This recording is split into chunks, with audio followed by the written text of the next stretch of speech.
encuentro en el cual tenemos por tema un asunto que nos preocupa a toda la comunidad universitaria y también a la sociedad en su conjunto, porque sabemos de la relevante función social que juegan las universidades, que es el tema de la precarización de la universidad y en particular de la precarización creciente del trabajo docente universitario.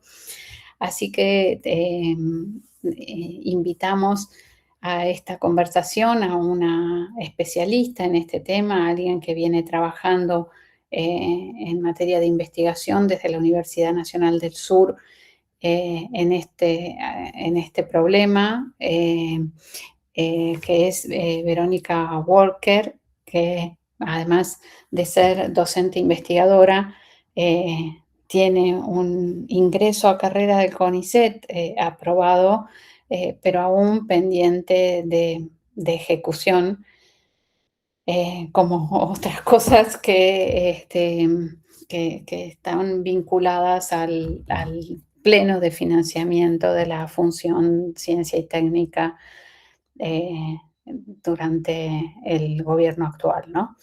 Así que la idea es que Verónica haga una aproximación conceptual en base a sus estudios sobre este tema y después abrir a un intercambio entre los participantes y las participantes respecto de esto.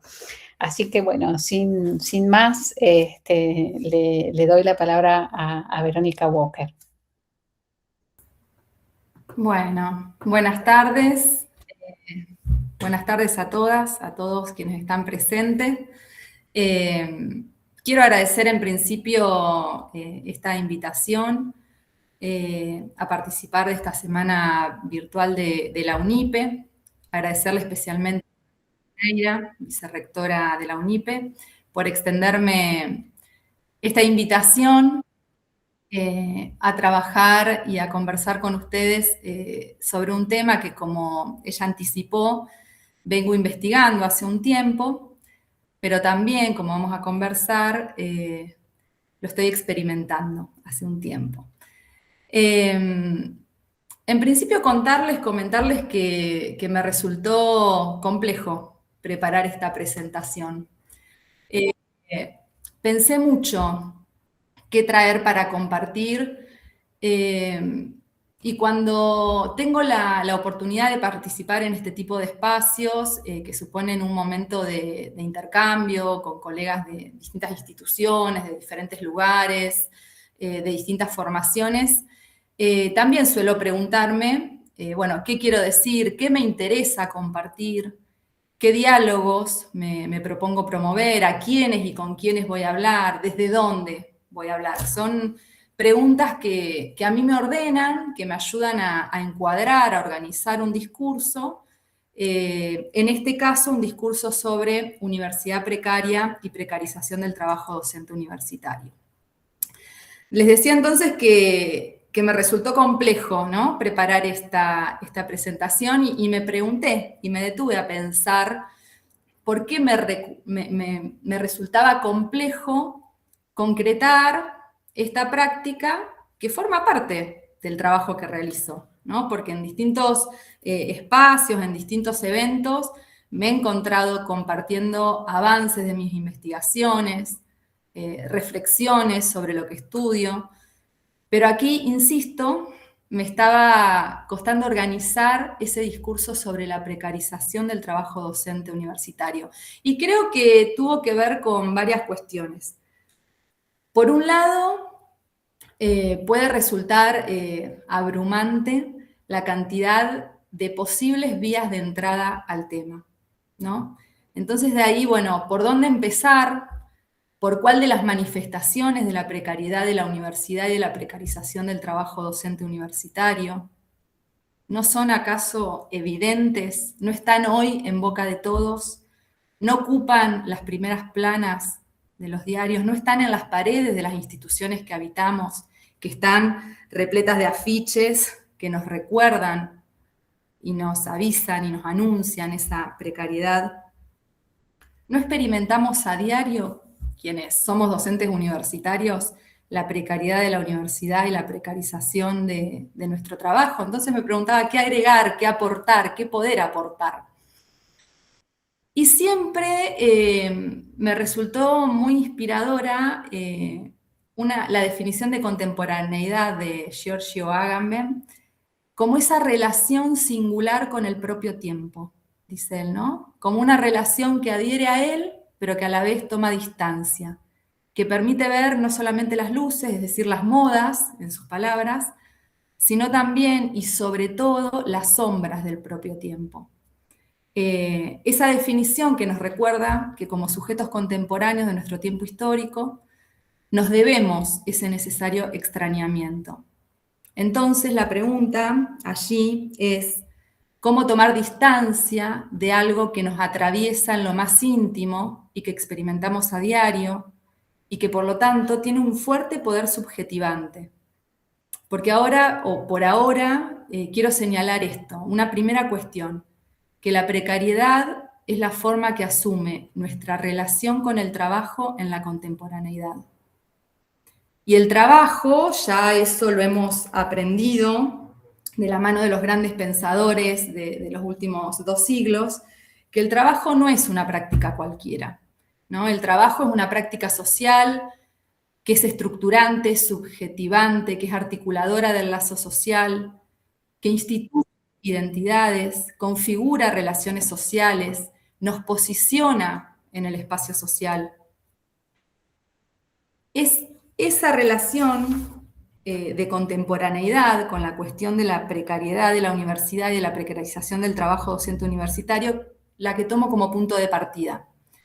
Entonces me posiciono desde una relación de contemporaneidad con el tema y desde una doble posición, como investigadora, que vengo estudiando estos temas, pero también como docente universitaria. Desde ahí mi compromiso y distanciamiento, podríamos decir, retomando a Elías, ¿no? Sin embargo, seguía pensando en estas dificultades que se me presentaban para organizar la presentación y no creo encontrar en esa doble posición de investigadora y docente universitaria un obstáculo para abordar el tema, ¿no? Porque ya también nuestros viejos maestros de las ciencias sociales nos lo recuerdan.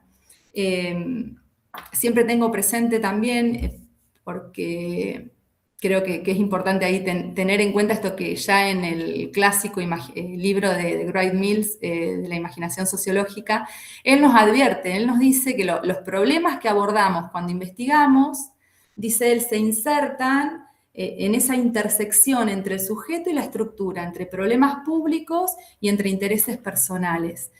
Y más cercana a nuestros tiempos, Elizabeth Schelin también nos recuerda que siempre hay algo de nosotros en aquello que investigamos. Y plantea que pocas veces reflexionamos sobre los caminos personales que nos llevan a las preguntas o a los temas de investigación.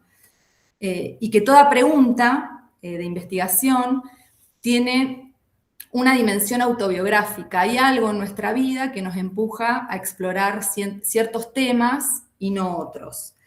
Y como decía Ana en la presentación, yo vengo investigando sobre el trabajo docente universitario, podríamos decir que hace más o menos 10 años, que es precisamente cuando comienzo a dar mis primeros pasos en la docencia universitaria. Y siempre intento también compartir cómo llegué a investigar ese tema, porque también refleja de alguna manera mi posicionamiento respecto del tema. Y acá es compartirles brevemente que comienzo a investigar sobre el trabajo docente universitario a partir de mi investigación en mi formación doctoral, que era sobre la evaluación de la docencia universitaria, ¿no? yo me encontraba desarrollando ese trabajo de investigación sobre lo que en ese momento denominaba evaluación de la docencia universitaria. Había comenzado con el trabajo de análisis documental, tenía previsto hacer entrevistas con informantes clave, con docentes. Comencé el ingreso al campo y en ese trabajo de campo empiezo a conversar con docentes universitarios de distintas instituciones que pertenecían a distintas áreas de conocimiento, distintas categorías y dedicaciones, que estaban en distintos momentos de sus carreras académicas, y yo iba a preguntarles por la forma en que se los evaluaba, qué se evaluaba, cómo se los evaluaba, para qué se los evaluaba. Y ellos siempre terminaban contándome lo que hacían en la universidad. Las distintas actividades que realizaban. Y ahí, en ese relato de lo que hacían, enfatizaban todo lo que no se contabilizaba, lo que no se formalizaba, lo que no se ponderaba, todo lo que los procesos de evaluación dejaban por fuera, de lo que privilegiaban en relación con lo que efectivamente hacían. Lo que no encontraba lugares en algunos casilleros que debían completar, lo que resultaba redituable y no redituable de eso que hacían para los procesos de evaluación. Entonces, en los relatos sobre ese hacer, también iban describiendo en qué condiciones los hacían. En esas descripciones entramaban docencia, vida personal, familia, universidad, tiempos laborales, tiempos personales. Las conversaciones con esos docentes daban cuenta de signos de agotamiento, cansancio, de demandas que crecían cada vez más, del sentir que siempre se pedía más. Recuperando, revisando aquella investigación, encontraba citas textuales que decir, siento que siempre estoy en deuda, el tiempo nunca alcanza, siempre se pide más. Estamos hablando de expresiones de docentes del año 2012-2013.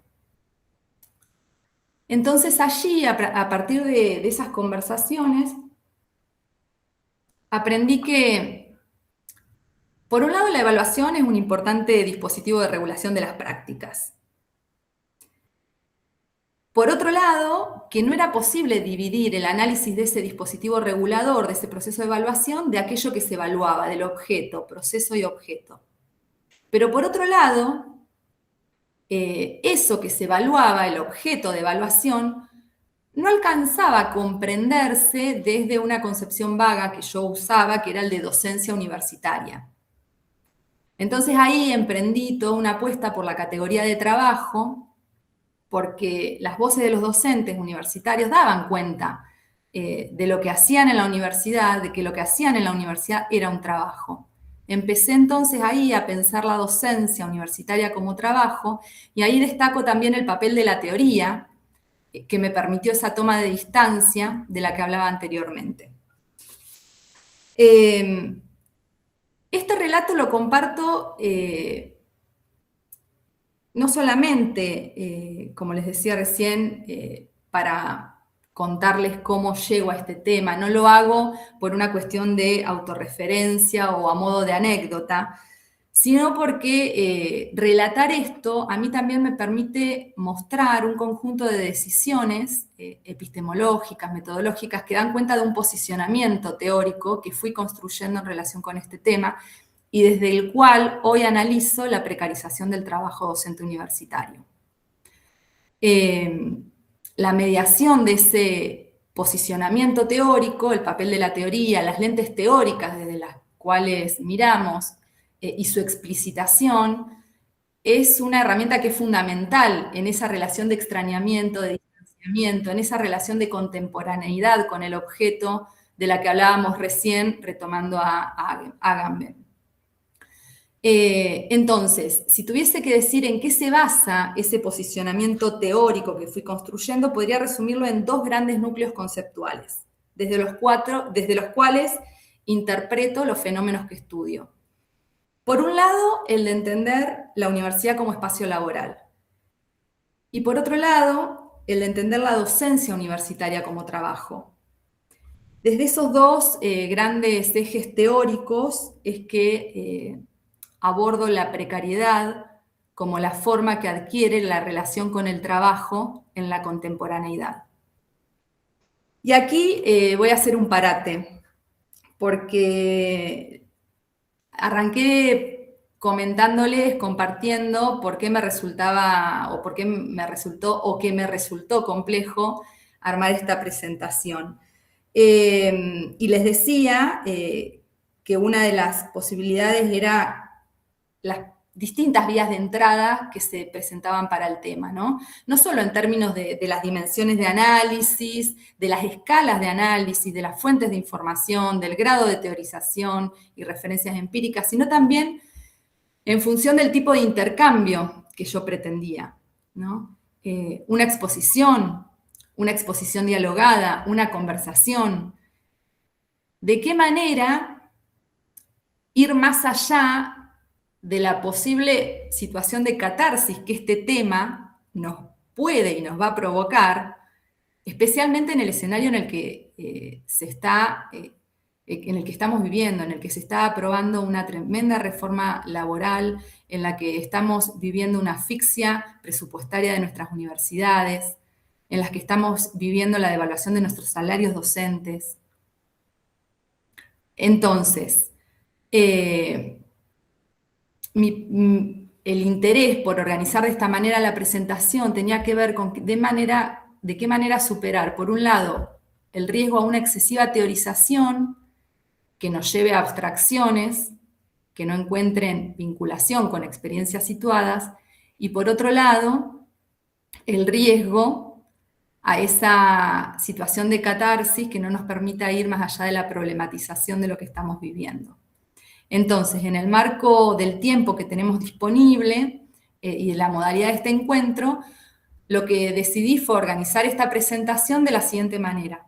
Primero voy a hacer algunas consideraciones sobre la universidad como espacio laboral y las transformaciones, sus transformaciones en el marco del capitalismo contemporáneo.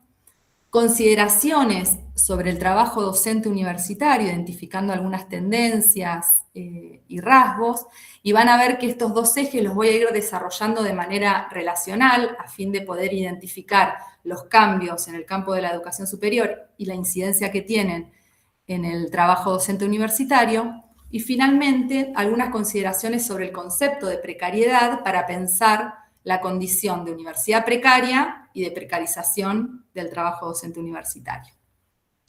Lo que sí les pido es que a medida que vaya desarrollando la presentación, cuya continuidad permite seguir una línea argumental, ustedes vayan registrando, recuperando todo aquello que les resuene, aquello que encuentren significativo compartir como experiencias, diagnósticos, reflexiones, preguntas, discusiones, ¿sí? Porque la idea es que mi presentación inicial nos sirva de puntapié para emprender esa conversación colectiva sobre estos temas y que nos contribuyan también a problematizar, a desnaturalizar y visibilizar situaciones que requieren de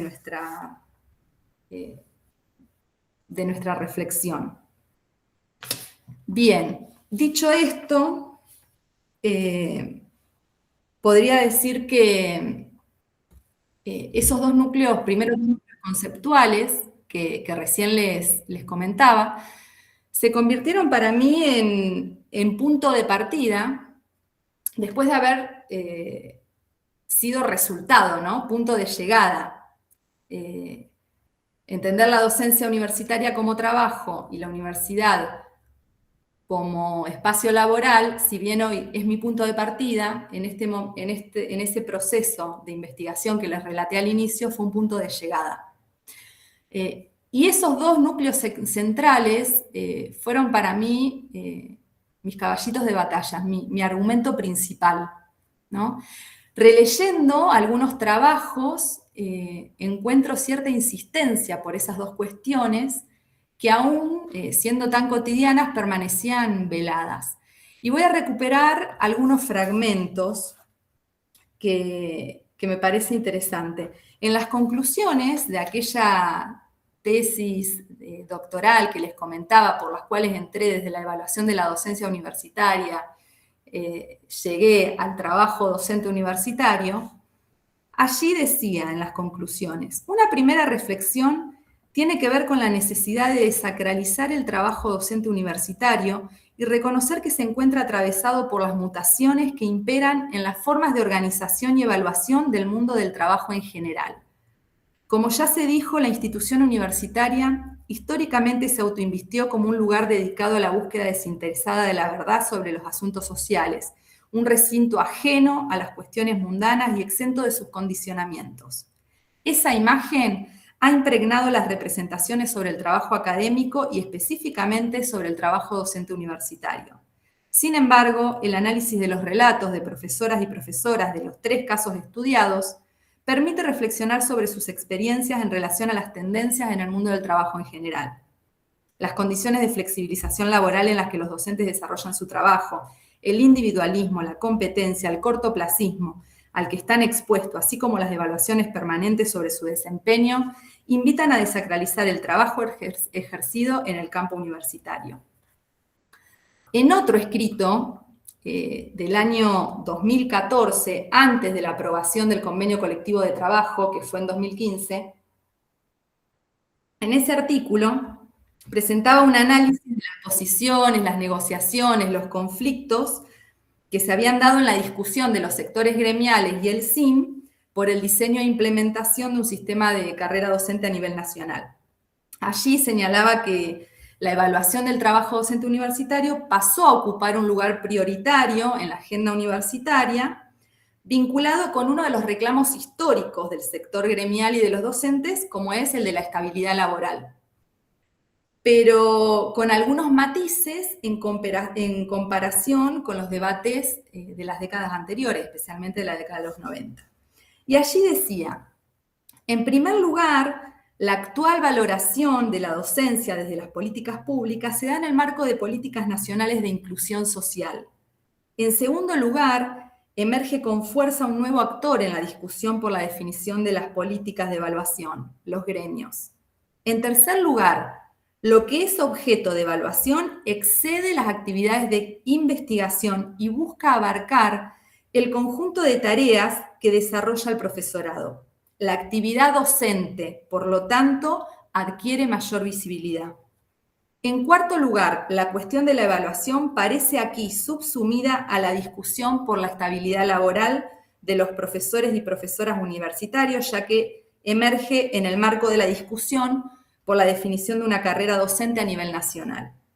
En este sentido, puede decirse que la peculiaridad de la discusión por la definición de la regulación de evaluaciones periódicas de desempeño individual se enmarca en la lucha por la reivindicación de condiciones de estabilidad laboral.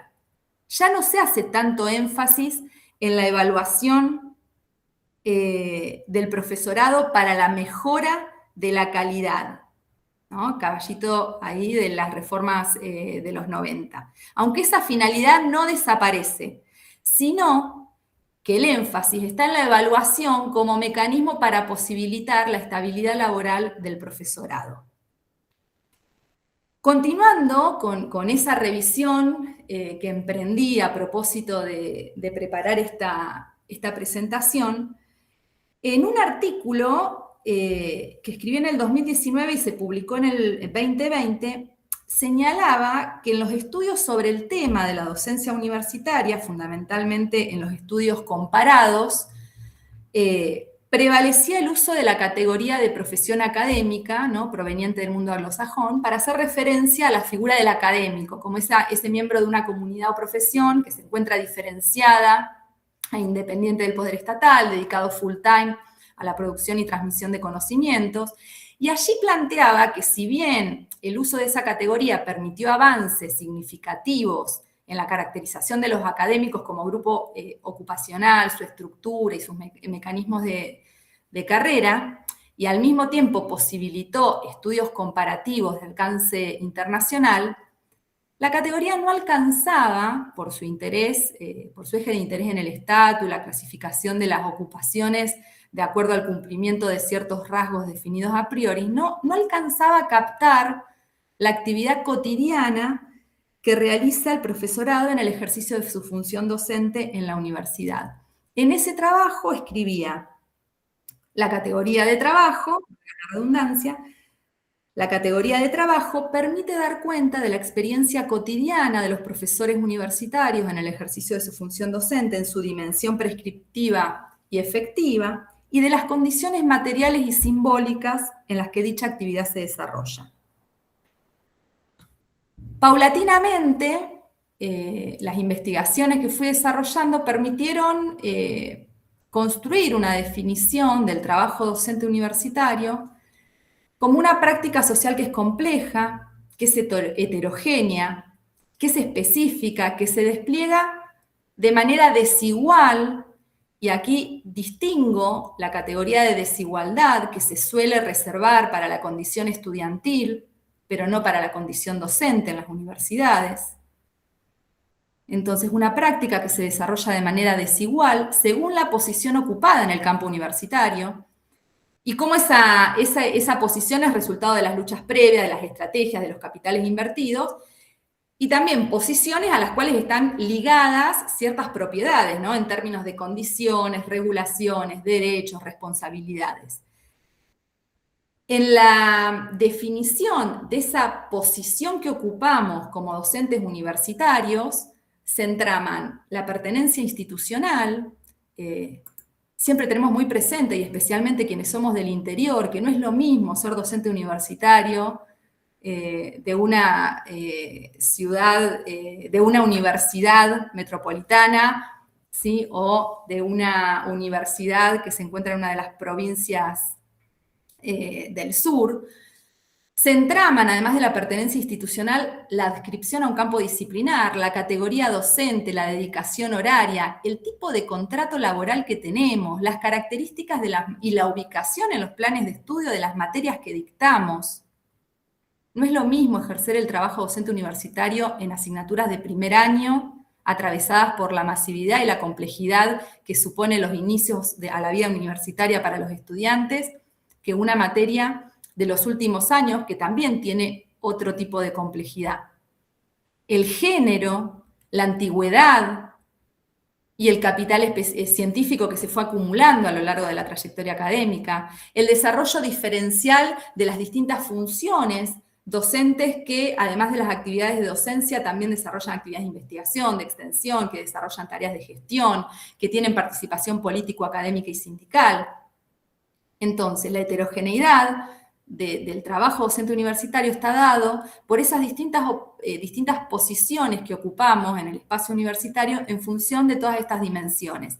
Y desde cada una de esas posiciones particulares se van configurando modos singulares de ejercicio del trabajo docente en el que se van entramando actividades sustantivas y estratégicas, prescriptas y efectivas, que no se reducen solamente a la actividad de enseñanza, aunque esta es medular, ¿no? Porque quienes trabajamos como docentes universitarios también desarrollamos en diferentes grados y con diversas formas de reconocimiento material y simbólico, actividades de investigación, extensión, transferencia, gestión. Entonces, me parece que es importante destacar esto y destacar que el ejercicio de ese trabajo también nos coloca en una red de múltiples relaciones, con otros sujetos, con saberes generales y específicos, con organizaciones particulares, con mandatos institucionales y con una sociedad en general en un contexto de diversificación de demandas. Desde esa conceptualización me pareció importante insistir en considerar como trabajo las tareas que desarrollamos o que desarrollan actores que en general no se autoperciben como trabajadores. Pero además, también, hablar de la docencia como trabajo permite entender los cambios que ésta atraviesa como parte de las transformaciones en el mundo del trabajo en general. Y aquí también señalar, en relación con estas cuestiones, cómo las formas de contratación laboral caracterizadas por el tiempo parcial, los contratos temporarios, el desarrollo de carreras intermitentes, la creciente digitalización de las actividades académicas, la intensificación de las tareas y del control de los resultados, cómo todas estas dinámicas, estos fenómenos forman parte de lo que se ha denominado capitalismo académico, o más recientemente capitalismo académico digital. Revisaba para el armado de esta presentación un libro que se publicó el año pasado sobre la colonización de lo público y la privatización de y en la Universidad Latinoamericana, un trabajo que escribieron Atairo, Trota y Saforcada, donde van desmenuzando no solo las formas explícitas de privatización, sino también otras modalidades menos visibles, ¿no?, vinculadas con la introducción de lógicas y dispositivos propios del mercado en la regulación de las instituciones y de sus actividades de formación, de investigación, de extensión. Ese concepto, que ya está ampliamente difundido, de capitalismo académico, busca justamente dar cuenta de los principales rasgos de la denominada universidad neoliberal, ¿no?, mostrando esa estrecha relación con los mercados y la creciente mercantilización del conocimiento científico-tecnológico. Pero además, la introducción de esas lógicas en la vida universitaria, en las funciones sustantivas de la universidad y en las formas de organización, gobierno, gestión y la forma de organización de nuestro trabajo. En ese contexto, en este contexto de la universidad neoliberal, del capitalismo académico digital, de crecientes tendencias de privatización en y de la educación superior, en ese contexto, los docentes universitarios experimentamos modificaciones muy significativas en nuestras condiciones y formas de organización del trabajo, ¿no? Prevalecen las formas de contratación laboral, como recién decía, caracterizadas por el tiempo parcial, temporarias. Asistimos a una intensificación de tareas y control de los resultados por medio de evaluación individual de desempeño. En el contexto de pandemia por COVID-19, ¿no?, ese contexto que provocó el debilitamiento de la dimensión material institucional de la vida universitaria por el protagonismo de las tecnologías digitales, también allí las instituciones se vieron forzadas a virtualizar sus funciones, sus formas de gestión, de organización y de comunicación, ¿no? Y ahí decimos que si bien decimos, y muchos trabajos que se publicaron a partir de ese contexto daban cuenta de que si bien hubo mucho de nuevo, mucho de inédito en ese escenario, la pandemia aceleró y profundizó procesos que ya se venían desplegando desde hace tiempo en nuestras instituciones, ¿no? Entre ellos, la virtualización de la enseñanza, la digitalización de la vida académica, en el marco de lo que algunos autores llaman el capitalismo académico digital. Durante o en ese contexto y en relación con nuestro trabajo, la pandemia puso sobre el tapete cuestiones que eran nodales, ¿no? Las condiciones de trabajo, la formación requerida para el ejercicio de ese trabajo, la disponibilidad de recursos tecnológicos, la coexistencia de espacios y tiempos de vida personal y laboral, la combinación de tareas de cuidado y la distinción según género, las variaciones en el ejercicio de la ciudadanía política en las universidades, los cambios que se fueron dando en las formas de participación político, académico y sindical, la dimensión vincular, la dimensión afectiva, los efectos en la salud docente, por mencionar algunas de las cuestiones vinculadas con el trabajo docente universitario que se pusieron sobre la mesa a partir de esa experiencia que vivimos. Pero también el retorno a la presencialidad también evidenció nuevas problemáticas. Las variaciones en la matrícula estudiantil, las deficiencias de la infraestructura universitaria, los efectos de los cambios efectuados en los planes de estudio en términos de flexibilización de los recorridos y cargas horarias efectuados durante el periodo de pandemia, la definición de prácticas de investigación, extensión y enseñanzas en las que se amalgaman, en esa vuelta luego de la pandemia, en las que se amalgaman regulaciones, decisiones y experiencias de distintas temporalidades. En ese contexto, también las plataformas digitales, las redes sociales, se convirtieron en principales escaparates del trabajo de los docentes universitarios, ¿no? Por allí circulaban y continúan circulando difusión de novedades a través de páginas institucionales, Instagram, Facebook, ¿no? Transmisión en vivo de los canales de YouTube, las clases por Zoom, por Meet, propuestas en Moodle. Las tecnologías digitales podríamos decir que mediaron la experiencia universitaria, hibridizándola, y que produjeron un reordenamiento que dio lugar a nuevas lógicas, nuevos formatos, nuevos discursos, nuevas estéticas que aún perduran en el devenir de nuestras instituciones universitarias. Quiero señalar esta idea de lógicas, formatos, dinámicas, ritmos que perduran más allá del contexto de pandemia. En un artículo que está publicado en la revista Pensamiento Universitario, dice, en la universidad estridente, así la califica Stephen Ball, en la universidad estridente, caracterizada por una llamativa proliferación de color, además de las tareas de docencia, investigación, extensión, gestión, formación de recursos, aparecen nuevas prácticas de autopromoción, autoseguimiento y automonitoreo con el fin de ampliar las interacciones virtuales, impactos y el cuidado del yo digital. Se intensifica el imperativo emprendedor del cuidado del perfil académico, que resulta indispensable para generar una marca personal y garantizar el prestigio académico. Si en el marco del capitalismo académico el lema era publicar o perecer, en la actual etapa del capitalismo académico digital se trata de promocionarse o perecer. Entonces,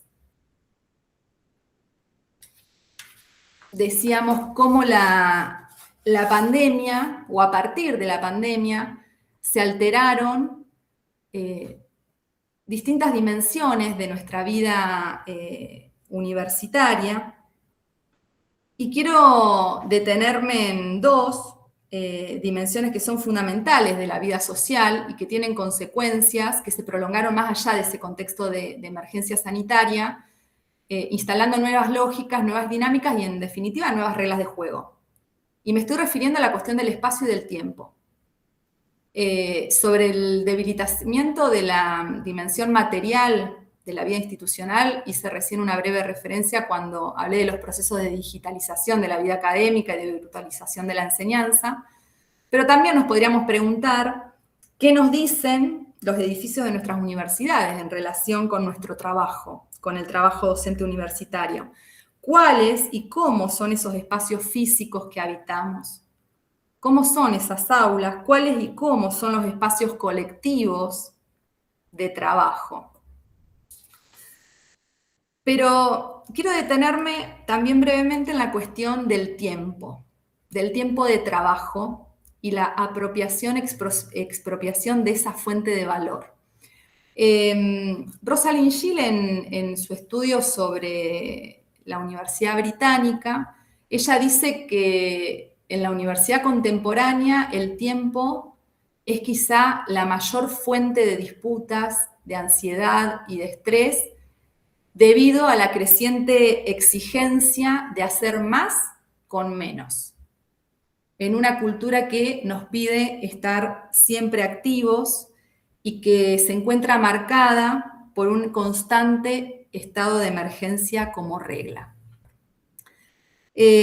No solo en las investigaciones que realizamos, sino en el habitar cotidiano la universidad es frecuente que escuchemos expresiones como las que mencionábamos recién, ¿no? El no tener tiempo, el sentir que el tiempo nunca alcanza, el tiempo que apura, ¿no? Un tiempo que está fragmentado, un tiempo que es acelerado.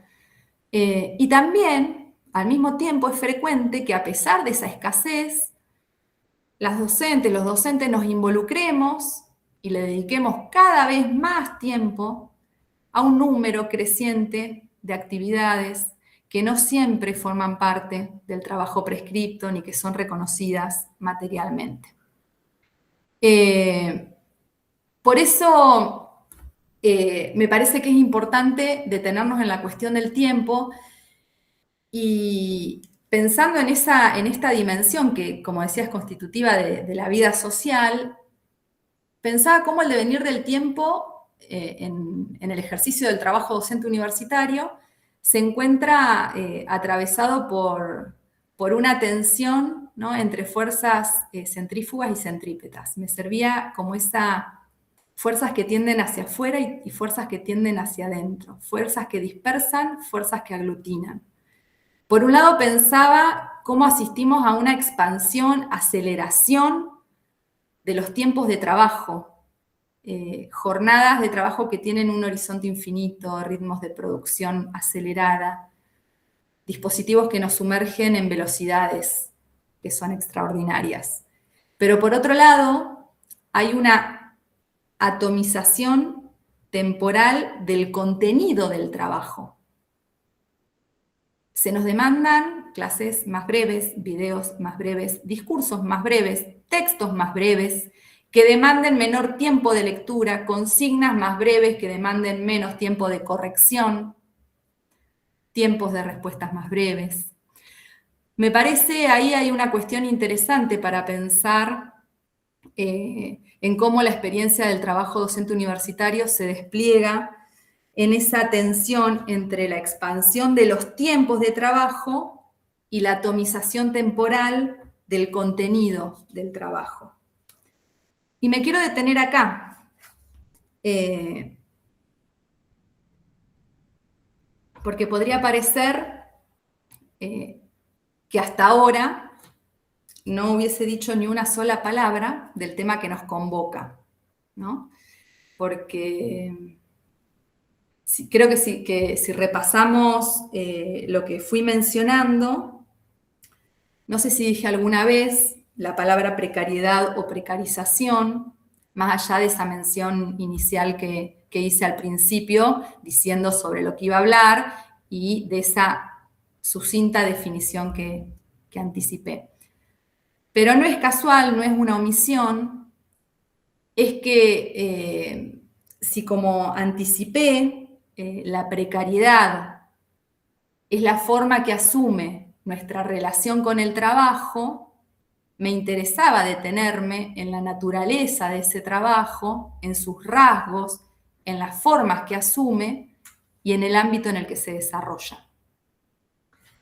Teniendo en cuenta entonces lo que se viene planteando sobre la docencia universitaria como trabajo y la universidad contemporánea, la universidad como espacio laboral, ahora sí, ahí sí, quiero plantear ahora algunas consideraciones sobre el concepto de precariedad del que derivan los que elegí para titular esta presentación, ¿no? Del que se derivan el adjetivo precaria, del título de la presentación, que busca adjetivar, describir una condición actual, no esencializar.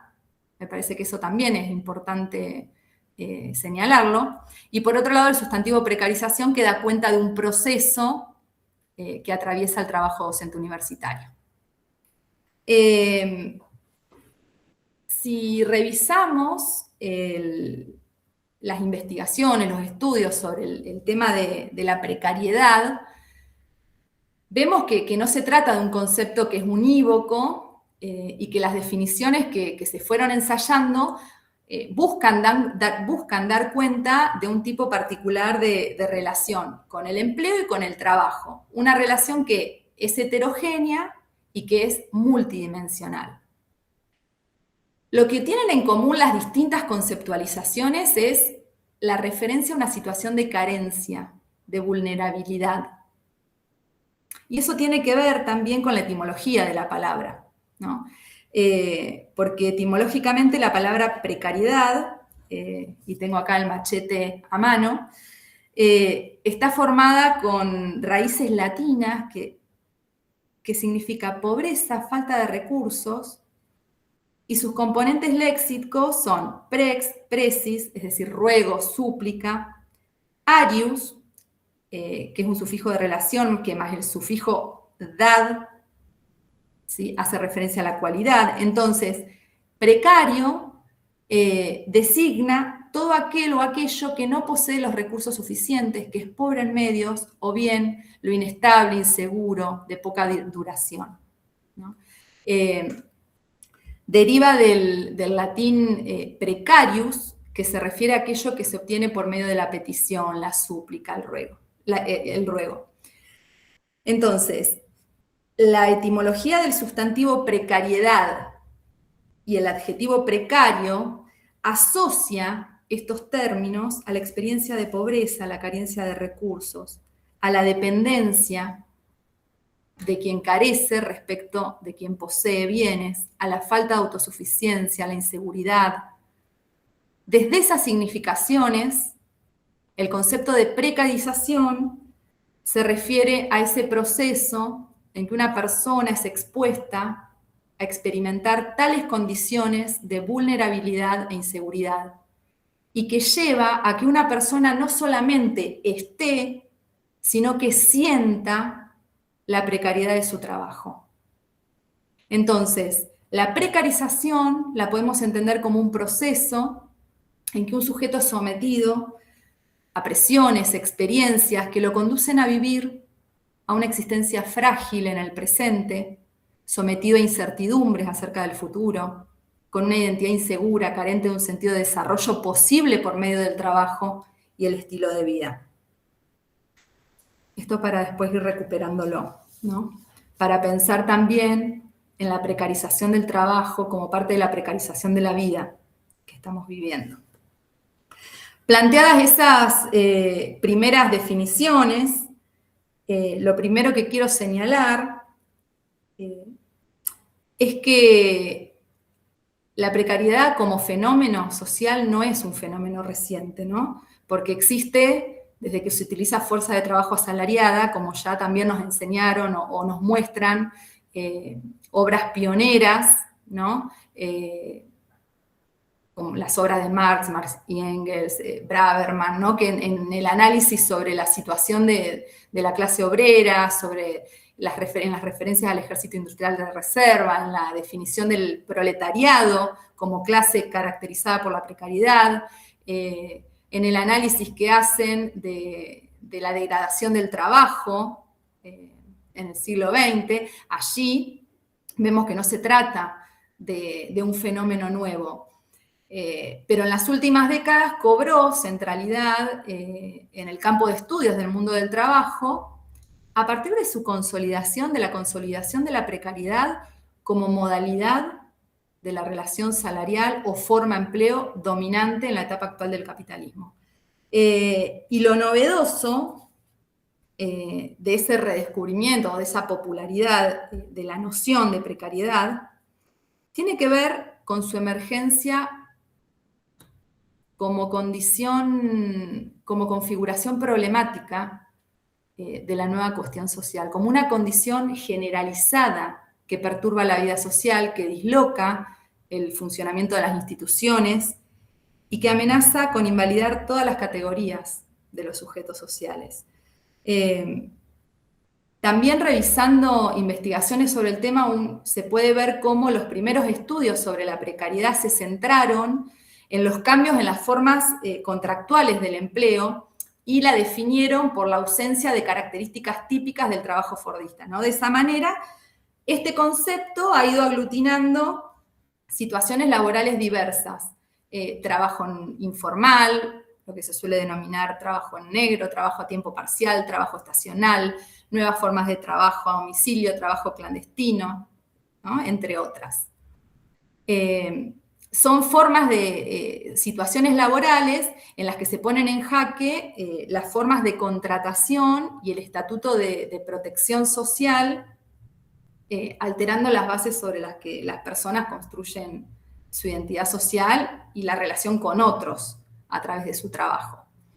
Pero paulatinamente podríamos decir que el concepto de precariedad se fue ampliando para remitir no solamente a la modificación de las formas contractuales del trabajo, sino a su erosión como mecanismo generador de ciudadanía social, ¿no? Y aquí está implícita la asunción del trabajo como fundamento del orden social, con un lugar primordial en la existencia de las personas, como un factor de inscripción social, ¿no? Que es principio de identidades, de divisiones y de relaciones.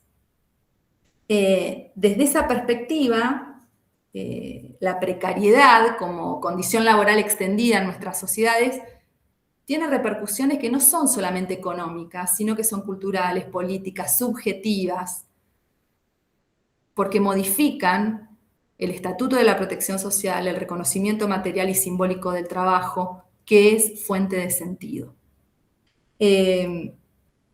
Lo que es distintivo, hablando de un fenómeno que es de larga data, pero que también adquiere rasgos novedosos o que reemerge, lo que es distintivo del escenario actual es que esa inseguridad, esa vulnerabilidad desborda el marco de las poblaciones que ocupan empleos tradicionalmente considerados como precarios, ¿no? Baudelot y Goliat, que son dos sociólogos franceses que escribieron un libro sobre trabajo y felicidad, ellos plantean ahí, un empleo estable puede no ser duradero, pero también puede ser insostenible. De allí que se plantee la necesidad de ampliar el concepto de precariedad para reconocer su presencia diferencial en todos los estratos sociales y tipos de trabajo. Y desde esa visión ampliada, que no reduce la precariedad únicamente al modo de contratación laboral, se pueden reconocer distintos alcances del fenómeno, en relación con el empleo y en relación con el trabajo.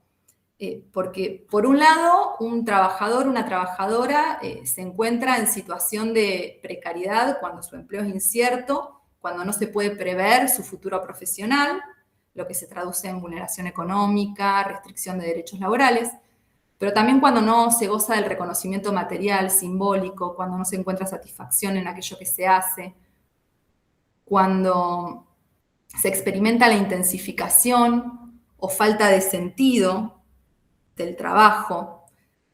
Esa mirada sobre la precariedad enfocada en la relación de las personas con su trabajo, más allá de la forma de contratación laboral, posibilita también el análisis de la dimensión subjetiva de la precariedad. Y allí señalar que el estudio de la precariedad subjetiva, que concibe el trabajo como fuente de satisfacción y de realización personal, pero también de sufrimiento psíquico y físico, requiere considerar la relación de los trabajadores con el empleo, que permite definir el estar en situación de precariedad, y también la relación con el trabajo, que permite definir el sentir de la precariedad, ¿no? Desde esa perspectiva, podríamos decir que hay empleos o que un trabajo puede reunir las condiciones de un empleo típico y, sin embargo, conducir a situaciones de insatisfacción, de malestar. Por eso, me parece que esta visión ampliada de la precariedad, del concepto de precariedad, permite hacer una lectura del trabajo docente universitario, asumiendo o considerando la relación del trabajador-trabajadora con el empleo, por un lado, pero también con el trabajo y con el contenido de su trabajo. Entonces, vuelvo desde este paréntesis, desde estas consideraciones conceptuales sobre la precariedad para pensar en la universidad precaria y la precarización del trabajo docente universitario, vuelvo a detenerme en el trabajo docente universitario, en las condiciones de precariedad que lo atraviesan, ¿no? Que lo atraviesan en esa universidad precaria asignada, vamos a la etimología de la palabra, ¿no? Como escasez, falta, vulnerabilidad. Y aquí señalar algunas cuestiones. Porque podríamos también, así como decíamos, el trabajo docente universitario tiene múltiples dimensiones, si la precariedad tiene que ver con la forma que adquiere esa relación con nuestro trabajo en la contemporaneidad, podrían ser múltiples las dimensiones de la precariedad y de la precarización del trabajo docente universitario que podríamos abordar ahora. Mencioné algunas aristas y ahora me voy a detener solo en algunas cuestiones, en algunos indicadores, ¿sí?, de la precarización de nuestro trabajo.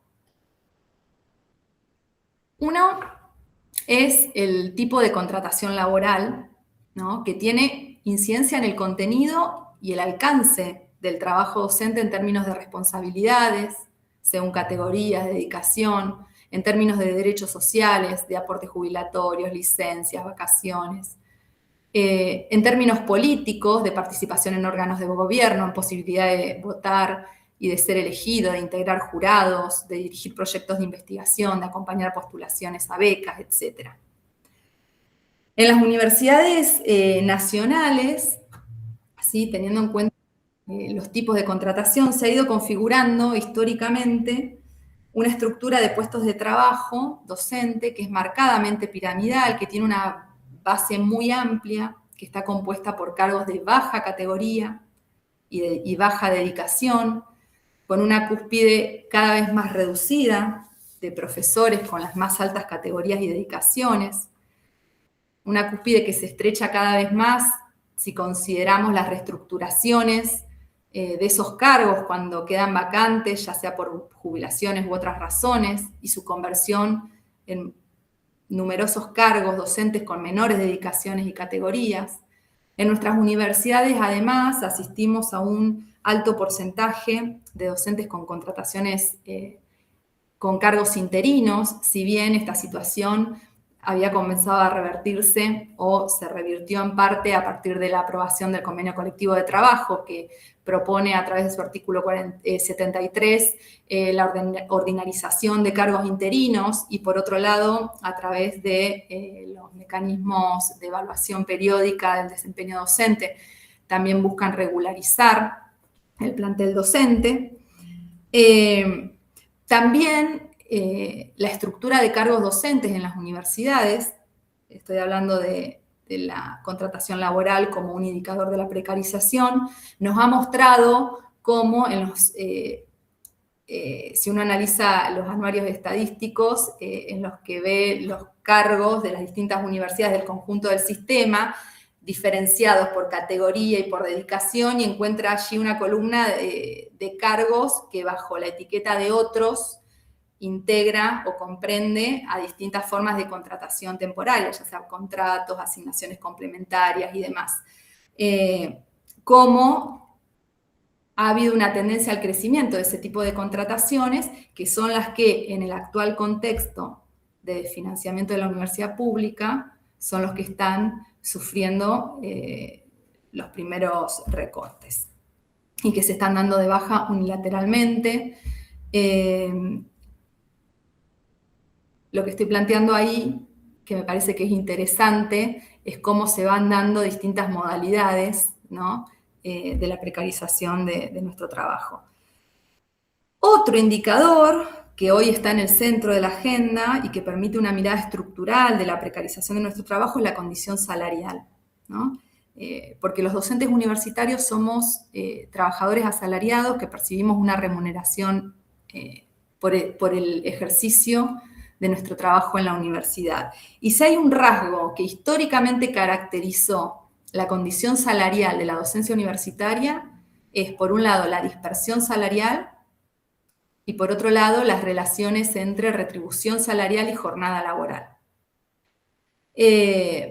Retomo para plantear estas dos cuestiones, retomo otra vez esta idea de las líneas de fuerza que retomé hoy para hablar del tiempo, ¿no? Porque podríamos decir que la primera cuestión, la de la dispersión salarial, opera como una fuerza centrífuga, ¿no? En tanto es fuente de heterogeneidad y de desigualdad del colectivo docente. Porque el trabajo docente universitario no es solamente heterogéneo y desigual solo por la posición ocupada en el espacio universitario en términos de categoría, dedicación, disciplina, institución de pertenencia, retribuciones simbólicas, sino también por la retribución material que recibimos, por el trabajo que realizamos, que varía según la categoría, según la dedicación, según la antigüedad, según la titulación de posgrado. Pero esa dispersión salarial no obedece únicamente a la particular posición ocupada en el espacio social, sino que también se debe a la instalación de una modalidad de regulación del trabajo docente orientada a la fragmentación del colectivo, a la individualización de los procesos y de los productos, a la estratificación del cuerpo docente, a la asignación diferencial de retribuciones materiales, así como las simbólicas. Y la segunda cuestión que quería señalar tiene que ver, la que tiene que ver con la relación entre retribución salarial y jornada laboral, podríamos decir que opera como fuerza centrípeta, en el sentido de que aglutina, ¿no? Porque condensa las diferentes experiencias de trabajo, porque más allá de la heterogeneidad que deviene de la particular posición ocupada en el espacio universitario, y más allá de las diferencias salariales que percibimos, resulta común para el colectivo docente la situación de una retribución salarial que es insuficiente, que no compensa el tiempo real de trabajo, que excede la jornada laboral y en el contexto actual que estamos viviendo, que son retribuciones materiales que no son suficientes para vivir una vida digna. Como síntesis de todo lo que pensaba describir. Esta situación genera distintos fenómenos y estoy aquí articulándolo conceptualmente, ¿no? Tratando de pensar en esta dispersión salarial, en esta relación entre la retribución material y la jornada laboral, cómo esa condición salarial en el ámbito de nuestras instituciones que habitamos a diario están generando distintas situaciones, distintos fenómenos. Asistimos a situaciones de salarios bajos, intermitentes, que no alcanzan a cubrir el costo de vida. Pienso que en otro contexto la docencia universitaria estaba discutiendo por el impuesto a las ganancias. Hoy la docencia universitaria pone sobre el tapete que no puede cubrir su sustento de vida. ¿Cómo aparece una necesidad de complementar dichos ingresos a través de otras actividades laborales, en instituciones diferentes, incluso en otras ramas del mercado de trabajo, configurando así para el colectivo docente un escenario de pluriempleo en el que se encuentra gran parte de los académicos? Pensaba que si en los 90 los profesores eran profesores taxis, ingenieros que manejaban taxis, hoy los docentes están trabajando de Uber. Eso se agudiza, esta situación se vuelve más aguda en los momentos iniciales de la carrera académica, en los docentes nobles que están huyendo de las universidades, porque no pueden sustentarse con lo que perciben por su trabajo en el marco de, en esa pirámide de la que hablábamos recién, están en la pirámide, con categorías más bajas y muy bajas de dedicaciones. Esos recién llegados o abandonan la universidad temporariamente o de manera prolongada o de manera permanente, con lo que eso supone en términos de dificultades para el traspaso generacional en instituciones formadoras. Por un lado, entonces, esa situación de esos jóvenes que huyen de las universidades. Y en el otro extremo de la carrera académica encontramos una categoría que es la de jubilados activos, que sostienen gran parte de las actividades académicas a través de contratos o de trabajos no remunerados, ya que son convocados por su experticia, por su reconocida trayectoria, por su formación, para llevar adelante múltiples tareas en las universidades, en organismos científicos tecnológicos, en agencias de evaluación, ¿sí? Pero no es una cuestión menor tampoco el aporte que hace esa fuerza de trabajo formalmente retirada del mercado laboral para el sostenimiento de todos los engranajes del mundo académico.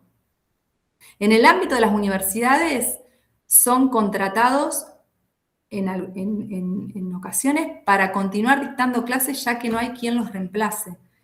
En conversaciones, en entrevistas con docentes de distintas universidades en la actualidad, en el marco de esta huida, de esta fuga, de esta expulsión que se hace de los docentes más nobles, hay profesores titulares retirados que están siendo recontratados o porque no hay quien pueda desarrollar las actividades de docencia por su experticia, o porque se producen también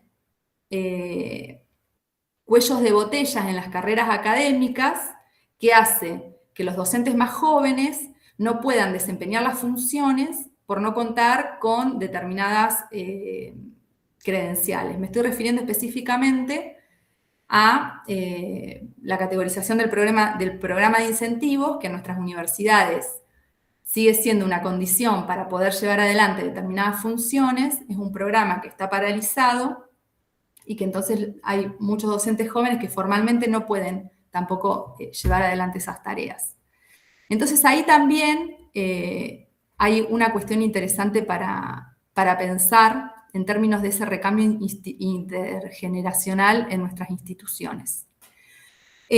Bueno, hasta acá algunas vías, ya voy terminando, algunas vías de entrada al tema, que como decía al principio, y esto porque como vimos hoy hay distintas formas de precarización que se despliegan de manera evidente, intangible, pero también hay otras que son imperceptibles, que están naturalizadas, y poder problematizar ese fenómeno, poder ver, visibilizar el fenómeno de la precarización, de lo que hacemos los docentes universitarios, requiere pensarnos como trabajadores y pensarnos a la universidad, pensar a la universidad como un espacio laboral.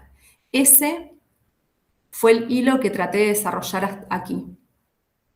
Que pensar en los procesos de precarización, poder problematizarlos, visibilizarlos, supone, implica entender que lo que hacemos en la universidad es trabajo y que la universidad es un espacio laboral.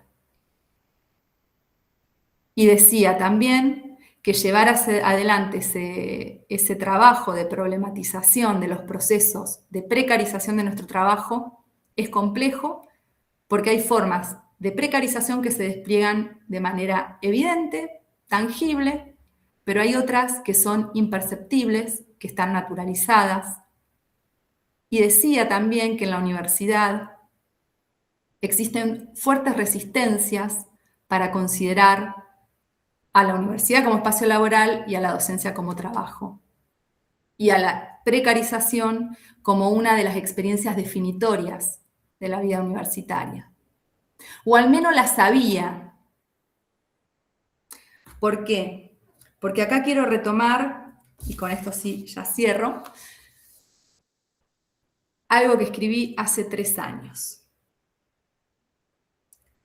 En un capítulo que se titula ¿De qué hablamos cuando hablamos de precarización? Una mirada a las condiciones de trabajo de la docencia universitaria en perspectiva regional, Es un capítulo que está en uno de los cuadernos de política universitaria que publica la Asociación de Docentes de la Universidad de la República en Uruguay. Bueno, allí decía: los estudios sobre la precarización del trabajo docente universitario han crecido significativamente en los últimos años, tanto a nivel mundial como en la región latinoamericana. Desde distintos campos disciplinares y diversos marcos conceptuales y metodológicos, para describir, explicar y comprender las condiciones de trabajo de la docencia universitaria.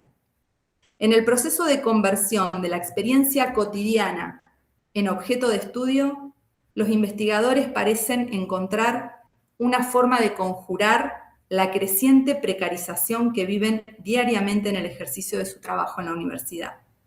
Sin embargo, existe cierta dificultad para que la cuestión de la precarización del trabajo trascienda el reducido número de lectores de las producciones académicas sobre el tema y las conversaciones informales entre colegas y asuma la forma de discusión pública en el seno de la universidad. Resulta urgente dar visibilidad y colocar en el centro de la agenda política universitaria la problemática de la precarización del trabajo docente y la precariedad de la universidad contemporánea.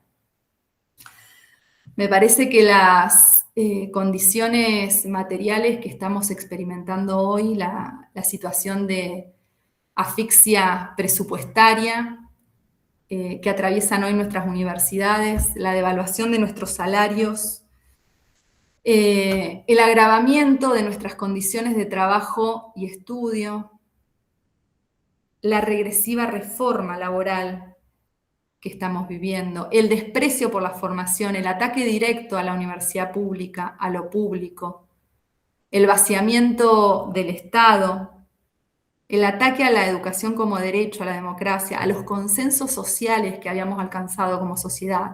Hoy todo eso, y todo eso junto, tan violento, tan grotesco, tan inhumano, hizo que el tema de la precarización del trabajo docente universitario estalle y asuma un lugar protagónico en las agendas y en el debate público. Y bueno, nos toca a nosotros, como sujetos contemporáneos, recurriendo a esa relación con el propio tiempo, de la que nos hablaba Agamben al principio, asumir nuestras posiciones en esas disputas. Bueno, hasta aquí lo que preparé para compartirles. Bueno, Verónica, muchísimas gracias primero por haber aceptado la invitación y por supuesto por esta exposición que nos deja abiertos y muchas preguntas, muchas interrogantes. No sé si alguno de ustedes quiere empezar.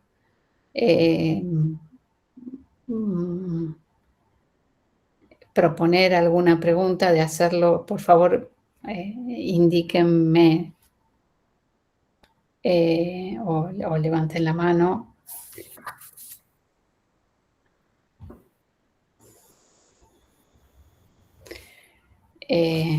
Voy a entonces hacer un uso abusivo de mi posición de coordinadora y todo el tiempo estoy pensando, Verónica, en la paradoja que significa tener un convenio colectivo de trabajo. No todos los docentes de la educación superior lo tenemos, o sea, pienso en los formadores de los institutos, por ejemplo, no tienen un convenio, no tienen una carrera docente, no tienen esta cuestión de la estabilidad, pero la paradoja de contar con un convenio y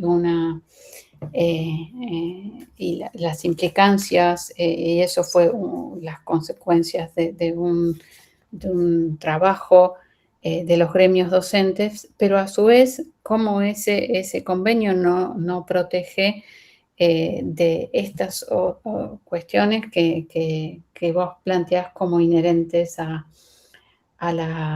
la precarización de nuestro trabajo.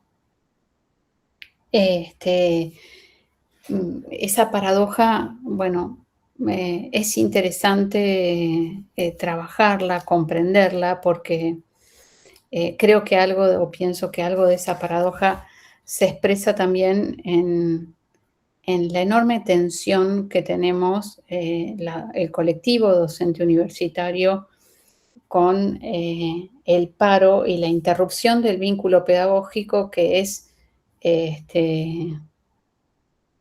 lo que les da sentido a nuestro trabajo, fundamentalmente a nuestro trabajo de enseñanza, que es a su vez siempre ligado al trabajo de indagación.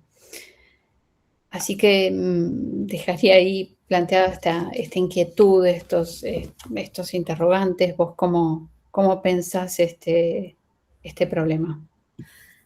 Sí, ahí me parece que hay, lo que planteas, Ana, es clave, porque justamente la aprobación del convenio colectivo de trabajo generó tensiones a múltiples niveles, ¿no?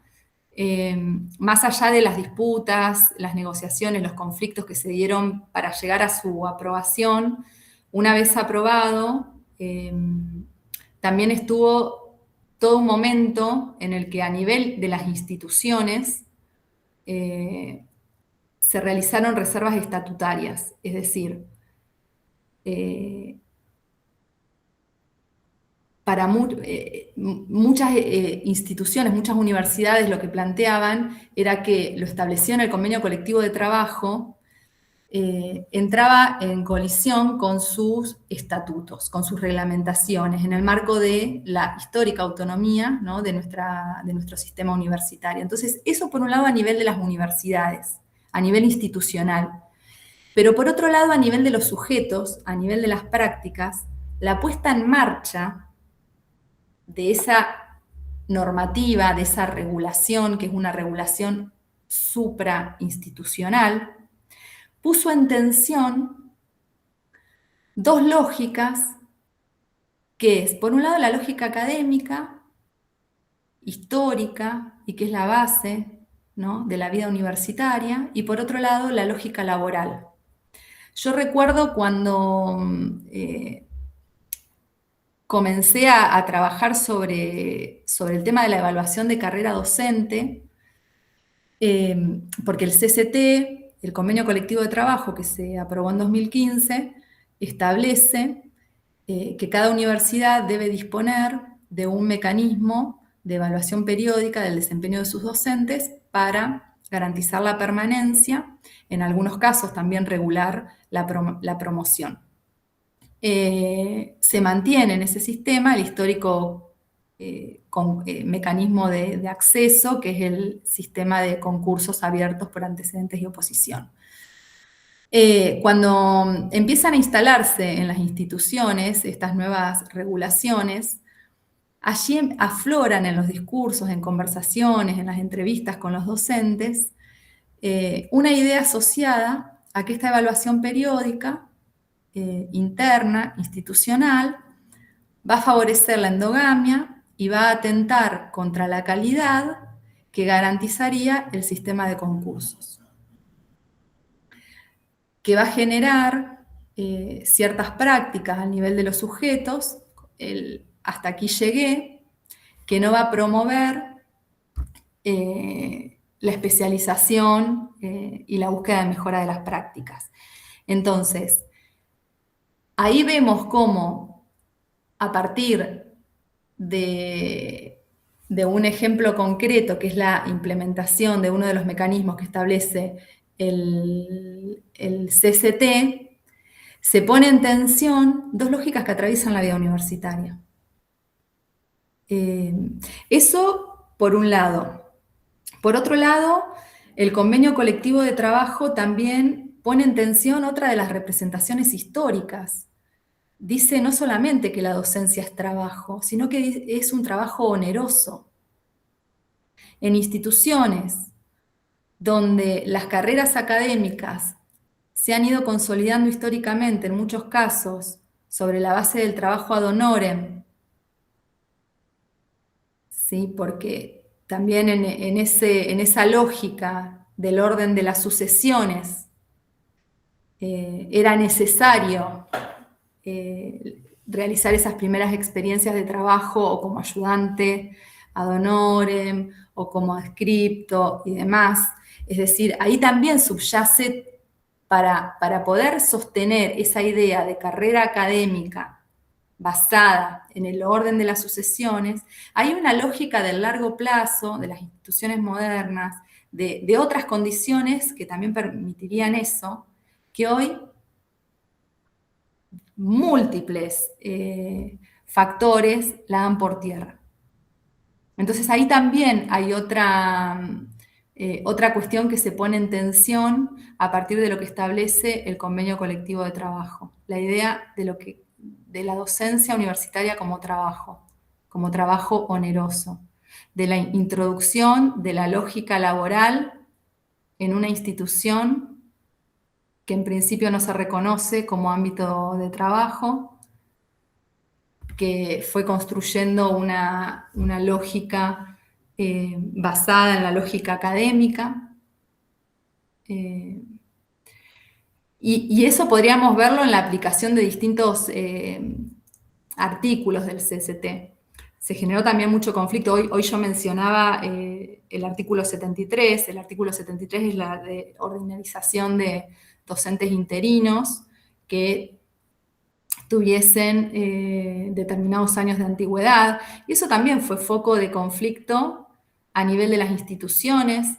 Eso también fue una disputa. Eso también generó cuestionamientos de docentes que a pesar de eso decidían concursar como un modo de garantizar la legitimidad del cargo. Entonces me parece, vos, Ana, hablabas en términos de paradojas, creo que se dan todas esas paradojas a distintos niveles, a nivel de las instituciones, a nivel de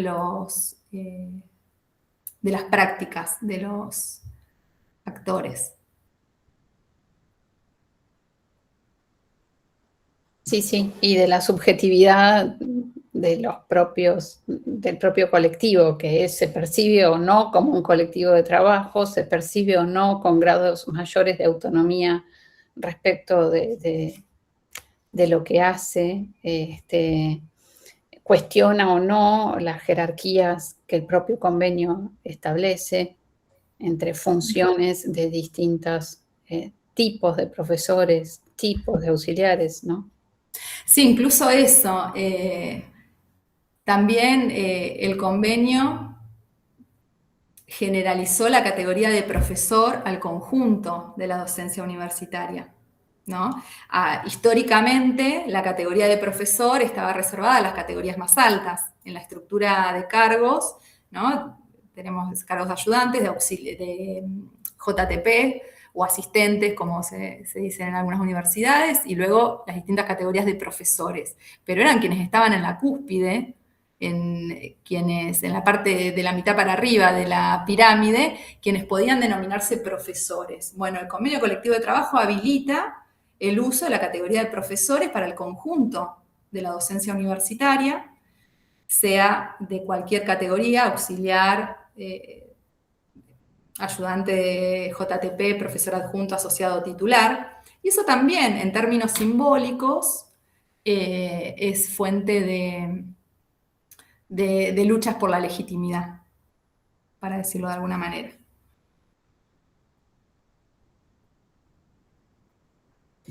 Sí, sí. Porque cuestiona jerarquías, ¿no? Históricamente instaladas, de nominaciones que dan cuenta de ciertas jerarquías. Sí, claro.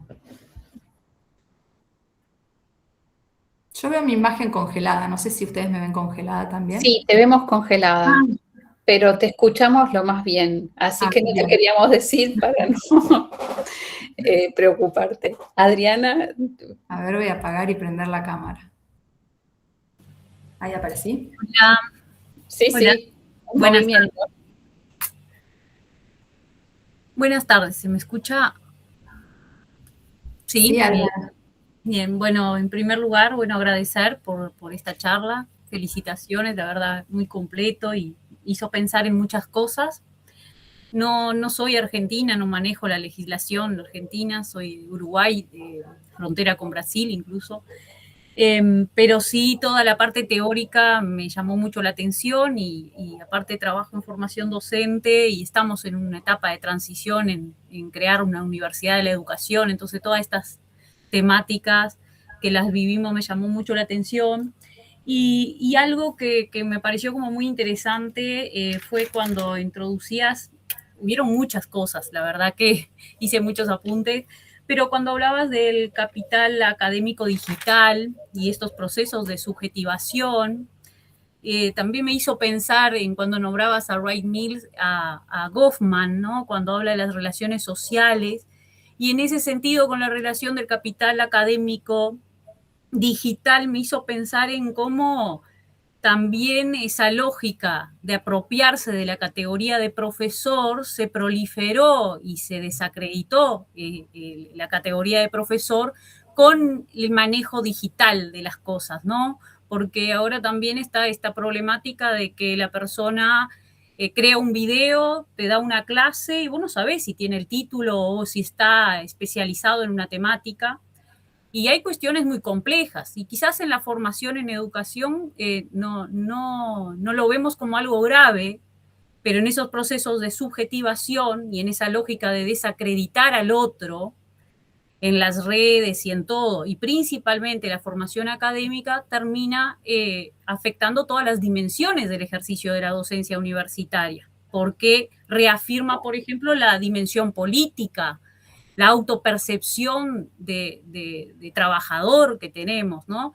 Y eso se instaló en la opinión pública de alguna manera, porque ahora una persona que, no queriendo discriminar a nadie, pero quizás terminaste primaria y ahora das clases de danza y ya pones profesora de danza o profesor de matemática porque das unas tutorías de matemática, pero no terminaste la educación media quizás.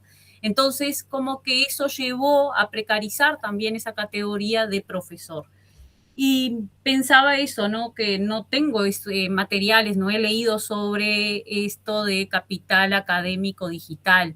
Sí, había como escuchado algo de capitalismo cognitivo en esa lógica de mercantilización de la educación superior, pero no manejaba esta nueva categoría de capital académico digital y quisiera quizás por ahí alguna sugerencia con respecto a esto y pensar si había también alguna sugerencia a tener en cuenta cuando se va a fundar una universidad de la educación, en este caso que se pretende en Uruguay, sin desconocer los centros de formación docente que ya existían. Porque por lo que tengo entendido, la UNIPE también pasó por ese tránsito y tiene un sistema de vinculación, quizás no sé si hay tiempo como para eso, pero quizás después me podrían sugerir algún material para poder profundizar en ese tema. Gracias. Bien. Bueno, gracias, Adriana. Sí, me parece que lo que planteás y que traes para compartir y para conversar tiene que ver con un proceso social más amplio que tiene que ver con el reconocimiento de la formación, con el lugar del saber, con los procesos de desinstitucionalización que también estamos atravesando, donde allí vos decías, bueno, alguien que no está titulado, o yo te escuchaba y decía, bueno, lo convertía en pregunta, ¿no? ¿Quién es un docente? ¿Quién es un profesor? ¿Cuáles son esos saberes necesarios para ser profesor? Y cómo en esa constitución, configuración de lo que es ser docente, juega un papel fundamental el reconocimiento del otro. Y del otro no solo a nivel de los sujetos, sino en términos sociales, ¿no? por eso decía que tiene que ver con un proceso social más amplio, porque estamos asistiendo a procesos de deslegitimación del saber, de deslegitimación de las instituciones, por lo tanto, de deslegitimación de los sujetos que son portadores de esos saberes en esas instituciones. El cuestionamiento a la figura del profesor es parte del cuestionamiento a las instituciones formadoras, en este caso del que estoy hablando, el cuestionamiento a la idea misma de universidad como institución y de sus funciones sociales. Creo que ahí, en esa lectura más amplia, encontramos una mayor comprensión de por qué ahí están en tela de juicio estas categorías.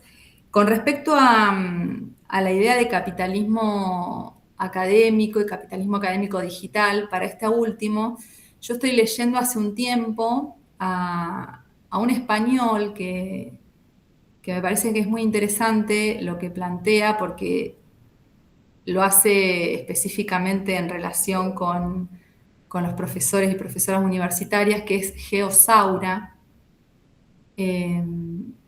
Tiene varios materiales de acceso abierto, pero si no, también puedo escribir acá mi correo y después te mando materiales de él u otro.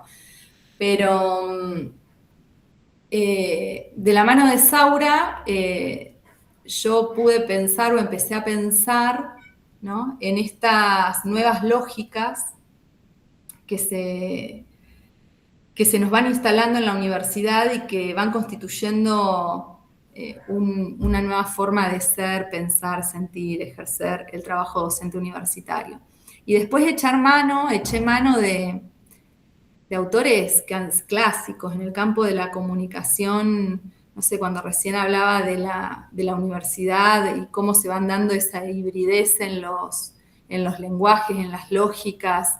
Ahí los aportes de Martín Barbero, para mí, que viene del campo de la comunicación, de la cultura, me parece que son muy importantes. He pensado mucho en esta cuestión del yo digital, del sujeto académico digital, porque ya no es más el sujeto académico, sino el sujeto académico digital, y estas tareas, estas nuevas actividades y tareas que se agregan al trabajo docente universitario, como son la difusión, la autopromoción, ¿no?, promocionarse o perecer.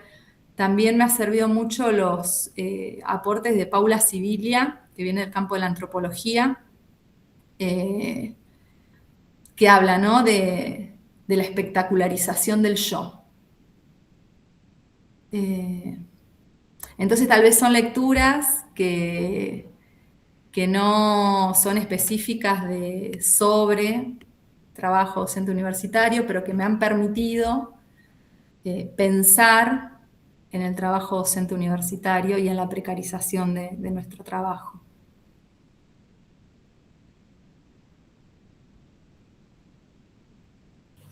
Buenísimo, muchas gracias.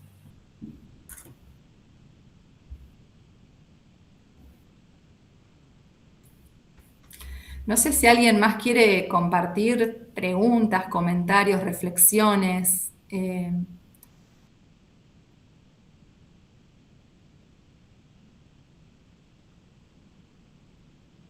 A ver,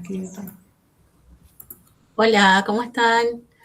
No prendo la cámara porque no tengo buena conexión a internet. Soy Melissa. Creo que un poco lo hemos conversado en algunas oportunidades en los grupos que compartimos con Vero.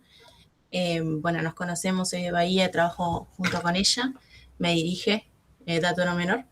Pero escuchándote, Vero, creo que hay algo que me queda haciendo ruido, y hace rato me viene haciendo ruido. Y vos hiciste un recorrido muy, muy vasto sobre, bueno, los cambios, las tendencias actuales y los cambios a lo largo del tiempo en torno al TDU y demás. Pero me quedo pensando en este contexto de incertidumbre y de general, digo, lo que abunda en general son sensaciones de malestar en torno al trabajo docente universitario, bueno, y a la carrera académica en general. según tu trayectoria, ¿cómo ves el futuro de todo esto, de la situación? No sé si tenés alguna respuesta o alguna idea. ¿Qué pregunta? Eh,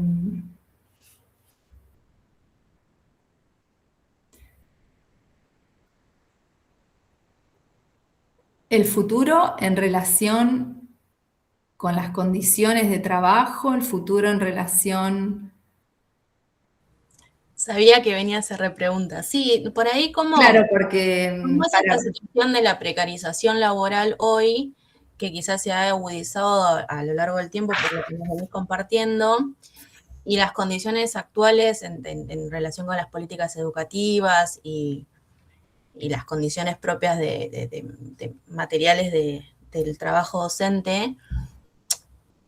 ¿Cómo se percibe el futuro en la continuidad de la carrera académica de uno como docente? Digo, en tu caso como docente universitaria, ¿cómo se proyecta un futuro frente a estas condiciones? Bien, yo creo que ese es la gran dificultad, el gran obstáculo que nos imponen estas circunstancias y esta situación de precarización. La dificultad para proyectar, pero no solamente, por eso es que no puedo proyectar dar respuesta de cómo va a ser el futuro, más allá de que no hago futurología, pero se torna difícil la proyección, no solamente en términos individuales a nivel de las trayectorias de los docentes, las trayectorias académicas, sino también en relación o en los proyectos institucionales. Yo más que qué va a pasar en el futuro, creo que puedo responder qué está pasando hoy en relación con tu pregunta. Y en relación con esas preguntas, hoy hay trayectorias académicas que están siendo paralizadas por distintas situaciones. Quienes están queriendo ingresar por un lado están docentes estudiantes o docentes nobles, que como decía hoy, no eligen la docencia universitaria porque no pueden, porque se ven obligados a no elegirla. Lo que soñaron tal vez como proyecto de vida, ¿no? Y que pusieron mucho esfuerzo. Estamos pensando que la carrera académica es una carrera que requiere de mucho esfuerzo en términos de los pasos a seguir en instituciones que están, la estructura está tan consolidada, entonces hay jóvenes docentes que hoy no continúan con su carrera por la cuestión salarial, pero también por la intensificación de las tareas. Pensemos que en las universidades nacionales un docente, una docente con una dedicación simple, que son 10 horas semanales, tiene tareas de docencia, tiene tareas que realizan las instituciones de investigación, porque aunque muchas veces no esté prescripto realizar investigación para poder continuar en la carrera académica, eso es valorado y debe realizar investigación. Se siente comprometido o los comprometen a desarrollar actividades de gestión académica. Estoy hablando de espacios colectivos, de formación de comisiones, de participación en espacios de comisiones curriculares, por ejemplo. Todo a cambio de un salario, de una paga que no alcanza a cubrir necesidades básicas, encontrando en otros nichos laborales mejores oportunidades de trabajo.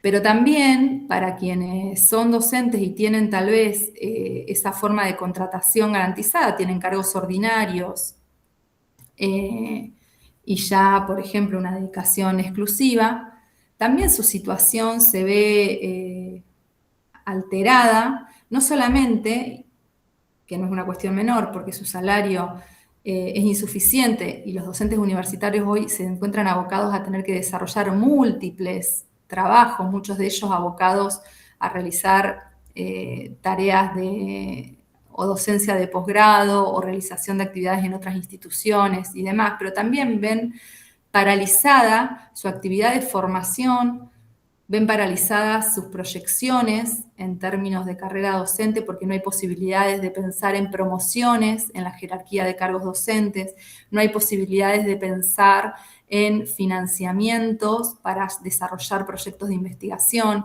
porque becarios y becarias que uno acompaña no ve posibilidades de obtener financiamiento para que puedan sostenerse en la academia. Todo eso a nivel de lo que experimenta un docente universitario. A eso pensado, que a nivel cuando hablo a nivel de las carreras o a nivel de las instituciones, estoy diciendo que las instituciones las hacemos los mismos actores, ¿sí? Entonces, nos cuesta proyectar en nuestras carreras individuales, en nuestras trayectorias individuales, pero también es muy difícil proyectar en términos académicos a nivel institucional, para pensar propuestas formativas, para llevar adelante proyectos de formación con otras instituciones, con instituciones de la casa, para pensar en planes o programas de mejora. Entonces, mi sensación o mi reflexión es que nos encontramos en un momento en el que la mayoría de la docencia universitaria está tratando de sobrevivir. Y en ese tratar de sobrevivir están un poco entre paréntesis esas ideas de futuro. Por eso me parece que es tan importante recuperarlas. Y volver otra vez a lo que nos mueve, ¿no? Porque cuando hablamos de la precarización de nuestro trabajo, hay algo que dije a lo largo de toda la presentación, que tal vez quedó ahí como inadvertido o quedó dicho al pasar, y es que a pesar de todas estas situaciones y estas transformaciones que vivimos en las universidades, de este sentir que el tiempo nunca alcanza, de este sentir que no se nos reconoce ni material ni simbólicamente nuestro trabajo. A pesar de todo eso, nos seguimos involucrando. Entonces hay algo ahí que mueve, que tiene que ver con el sentido de nuestro trabajo. Y que tiene que ver, en el ámbito en el que lo estoy pensando, tiene que ver no solamente con el sentido del trabajo, de mi trabajo a nivel individual, sino en el marco de una institución como es la universidad. Hay algo que mueve que tiene que ver con el compromiso con la universidad como institución pública, como institución formadora. Y cuando pensamos en la universidad como institución pública, institución formadora, siempre la pienso como horizonte de posibilidades, ¿no? Entonces creo que nos sigue moviendo eso, que las tendencias de largo plazo que se fueron dando en las últimas décadas y que fueron configurando nuestro trabajo y que nos desagregaron y que fomentaron y profundizaron las lógicas individualistas de nuestro trabajo, que fueron fragmentando el colectivo docente, que fueron burocratizando nuestro trabajo, despersonalizándonos. Un sacudón de este tipo, como el que estamos viviendo,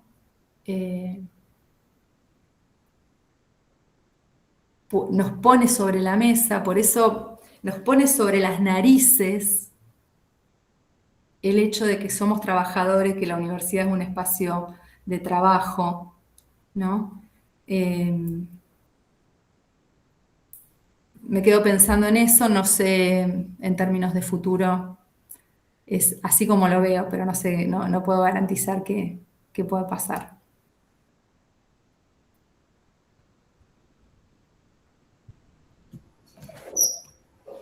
Bueno,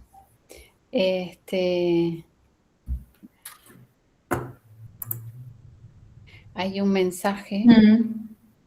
Ahí estoy. Hola, no conecto la cam porque estoy de regreso en Omnium. Pensaba en una situación reciente en nuestra facultad. A finales del año pasado se nos puso en conocimiento en una última reunión de que se implementaría a partir de este año un registro de la asistencia a través del reconocimiento facial y huella digital, sistema ya aplicado a los no docentes. Ello generó malestar en muchos colegas y una de nuestras preocupaciones fue cómo se reconocería el trabajo que se realiza en entornos virtuales, que hoy es mucho. Tal cual. Me parece que allí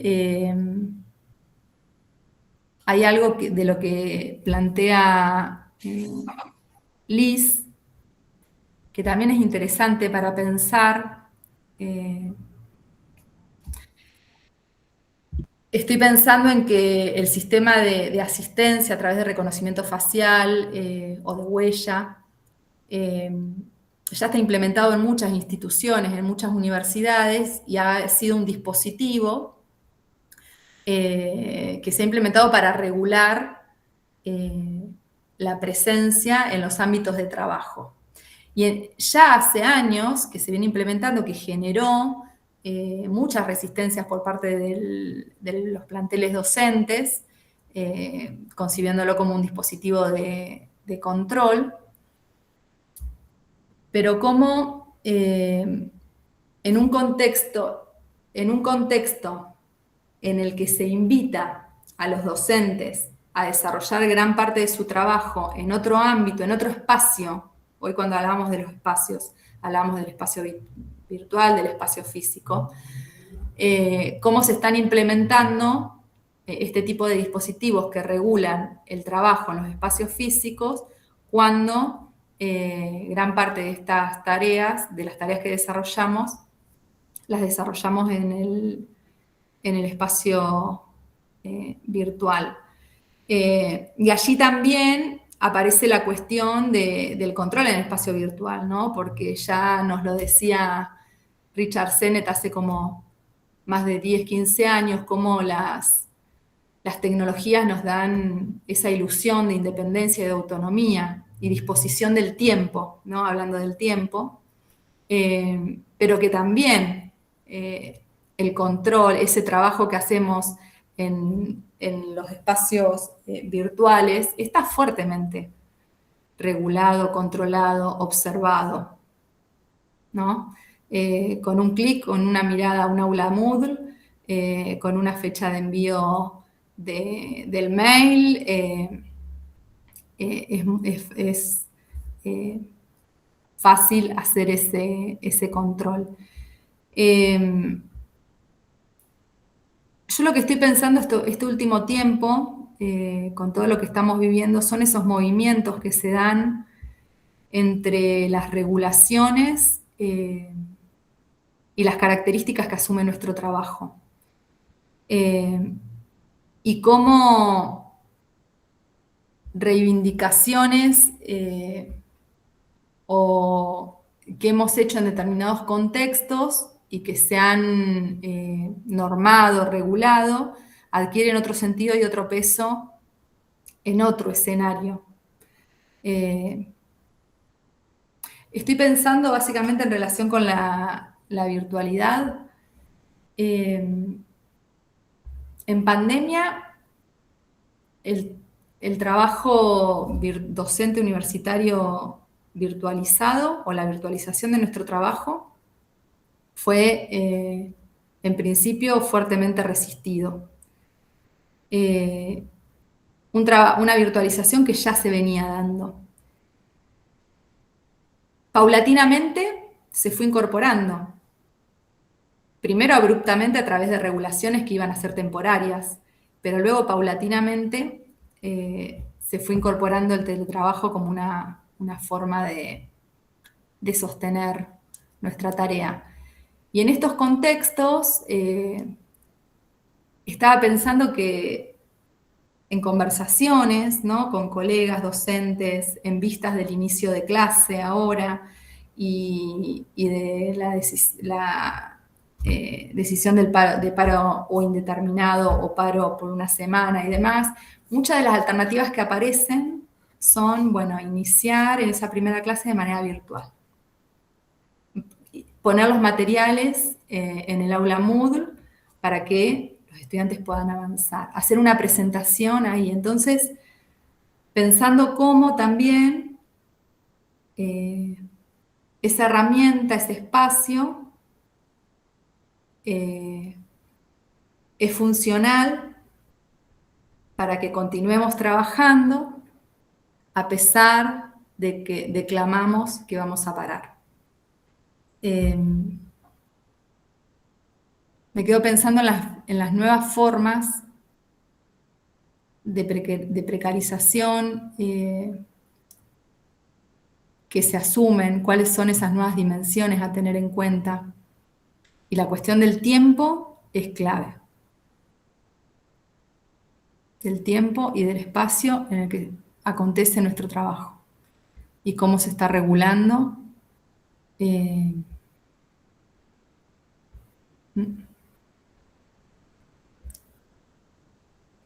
Efectivamente. Bueno, si les parece, vamos dejando por acá.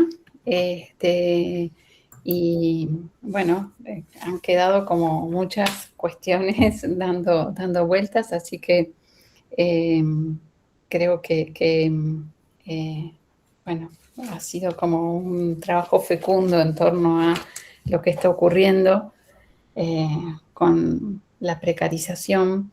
Así que, Vero, te agradecemos muchísimo esta participación. Te seguiremos leyendo y pidiendo que herramientas para pensar, bueno, algo que excede mucho la condición laboral o la condición material, sino, bueno, pone, como bien planteaste, mucho del sentido de nuestro trabajo y de la posibilidad nuestra de desarrollo, ¿no? Como preguntaba la compañera. Así que, bueno, en las próximas oportunidades seguiremos conversando sobre esto y bueno, y haciendo un ámbito de pensamiento y de intercambio como es siempre la universidad, ¿no? Tal cual. Bueno, yo agradezco especialmente a Ana y a la UNIPE esta invitación, porque también fue una oportunidad para pensar y para seguir pensando sobre esta cuestión que nos atraviesa tan íntimamente, ¿no? Uh-huh. Y pensarlo desde la universidad. Así que muchísimas gracias y a todos los que participaron, a quienes participaron, un gustazo. Bueno, seguimos. Hasta la próxima. Chau, chau. No, gracias a todos.